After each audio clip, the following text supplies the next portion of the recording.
it is. Polity is tops.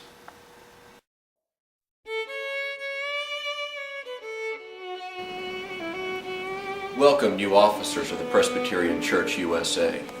You have been elected by your peers to serve the church. New officers, you'll be leading this church into a future, a bright future. We'll be united as one, as the body of Christ is one. And together, we'll go together and march into the future. This instructional video will assist you in your training into the governing bodies of the church. As you train, be at peace and know that the Lord is with you, and know that this training will be valuable for you in the future as you help lead congregations march into the future. And until next time, I'm Jason Grimes. Good night, and God be with you.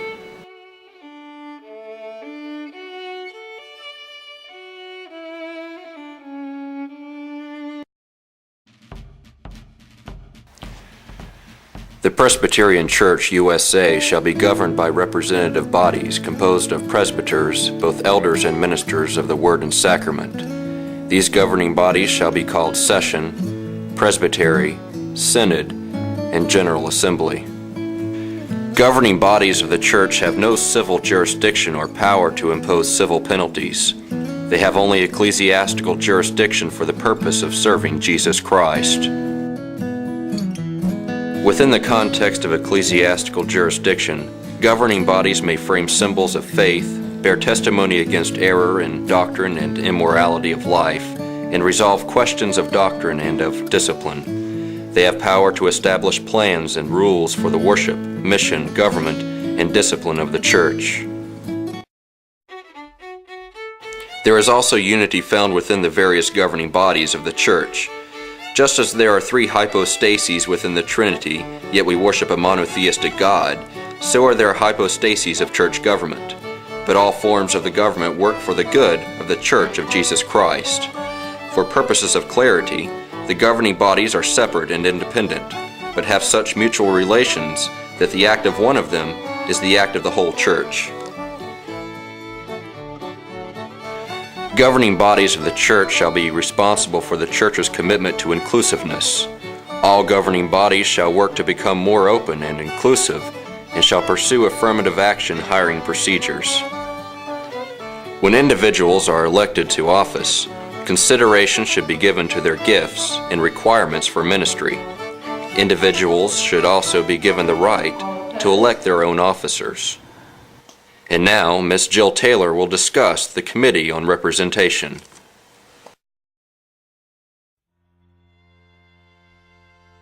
Officers of each governing body in the Presbyterian Church USA shall have both a moderator and a clerk. Governing bodies shall have additional officers if needed. The moderator is responsible for preserving order and for conducting efficiently the business of the governing body. The moderator shall convene and adjourn the governing body and may, in case of an emergency, convene the governing body by a written notice if a meeting is required which is different in time and place previously designated by the body. The pastor of a particular church shall be the moderator of the session. If a congregation has co-pastors, then the two pastors may alternate as moderator of the session. The moderator of a presbytery shall be elected for as long as needed, as long as the term does not exceed 1 year. The moderator of a synod shall be elected to a term of no less than 1 year and not exceeding 2 years.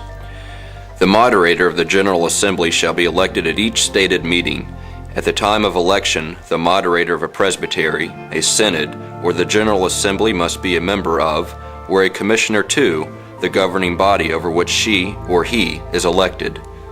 The clerk shall record the transactions of the governing body, keep its rolls of membership and attendance, and preserve its records carefully. The clerk of the session shall be an elder elected by the session. The clerk of a presbytery, synod, and the General Assembly shall be called stated clerk, and shall be elected by the governing body for a definite term as determined by the governing body. They must also be eligible for membership in the governing body. The moderator beyond the session shall open all stated meetings during his or her term in office. All meetings of governing bodies shall be opened and closed with prayer. Presbyteries and synods that meet more than once a year shall partake in the Lord's Supper and preach the Word. The preaching of the Word and the Lord's Supper shall also be shared during the meeting of the General Assembly. Billy's session just passed a motion to start installing 5 new water fountains in the church building. Billy is less than happy about this decision, and in fact voted against what he considered an egregious act. What options does Billy have to disagree now that the motion has passed? A committee is appointed to study and recommend action or carry out decisions already agreed upon by the governing body that created it. Any committee above the session shall consist of laypersons and ministers of word and sacrament, with 1/2 being laypersons. A commission, given a specific power by its governing body, considers and concludes matters given by the governing body. A commission acts on behalf of its governing body and reports its official actions in writing to the stated clerk of the governing body. Commissions are either administrative or judicial. Administrative commissions' responsibilities include ordaining ministers of word and sacrament, organizing churches, merging churches, settling difficulties in particular churches. Judicial commissions consider and decide a case of process for the governing body according to the rules of discipline. An administrative commission, when settling differences in a church or dissolving a pastoral relationship, must give a fair opportunity for all sides to speak their positions. Good night, and God be with you. Polity is tops.